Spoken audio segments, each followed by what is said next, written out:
20 degree से भी नीचे गिरते तापमान वाली कड़ाके की ठंड में महिला ने अपना टॉप उतार दिया और फिर पैंट भी निकाल दी। अब उसके शरीर पर सिर्फ अंडरगारमेंट्स और जूते ही बचे थे। काटती हुई हवा से वो कांप रही थी, लेकिन हिम्मत जुटाकर वो सीधे बर्फीली झील में उतर गई। कुछ कदम चलते ही अचानक वो डूबने लगी।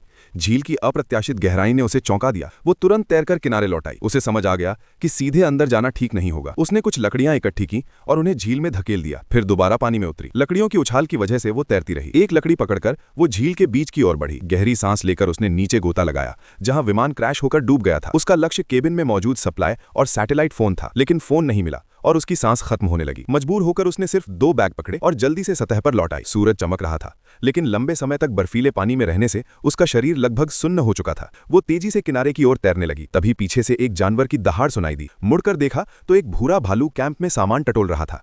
उसने उसका आखिरी बचा खाना ढूंढ लिया और पैकेजिंग समेत उठा ले गया। पीछे सिर्फ गंदगी का ढेर छोड़ गया। फिर भालू उसके साथी के शव की ओर बढ़ा।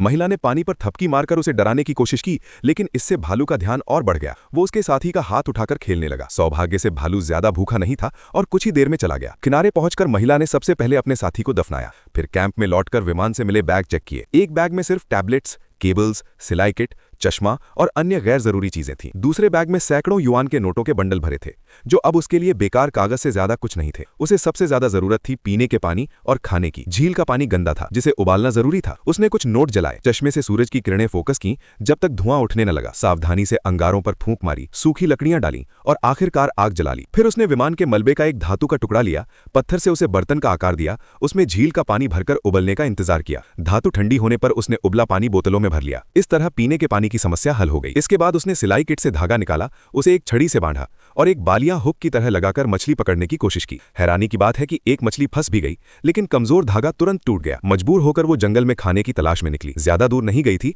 कि उसे जंगली बेरों से भरी झाड़ियां मिली। उसने उन्हें रंग के हिसाब से अलग किया, कुछ वापस लाई, एक तरह का चखा और खाने लगी, लेकिन वे बेर जहरीले निकले। वो उल्टियां करती रही और पूरी रात दर्द में तड़पती रही। अगले दिन उसने भालुओं के मल की जांच की और अपने चुने हुए बेरों से तुलना की। रंग और गूदे में समानता देखकर उसने सावधानी से थोड़ा सा खाया और इंतजार किया। जब उसे ठीक महसूस हुआ तब उसने पुष्टि की कि वे सुरक्षित हैं और बड़ी मात्रा में इकट्ठा कर लिए। तभी हल्की बारिश शुरू हो गई। उसने जल्दी से सारी बोतलें बाहर रख दी ताकि बारिश का पानी जमा हो सके। शाम तक बोतलें भर गईं। जैसे ही वो उन्हें समेटने लगी, दूर एक हल्की रोशनी दिखाई दी। उसके दिल में उम्मीद जगी और वो रात में उसी रोशनी की ओर बढ़ने लगी। लेकिन अचानक जमीन पर ताजे पैरों के निशान दिखे।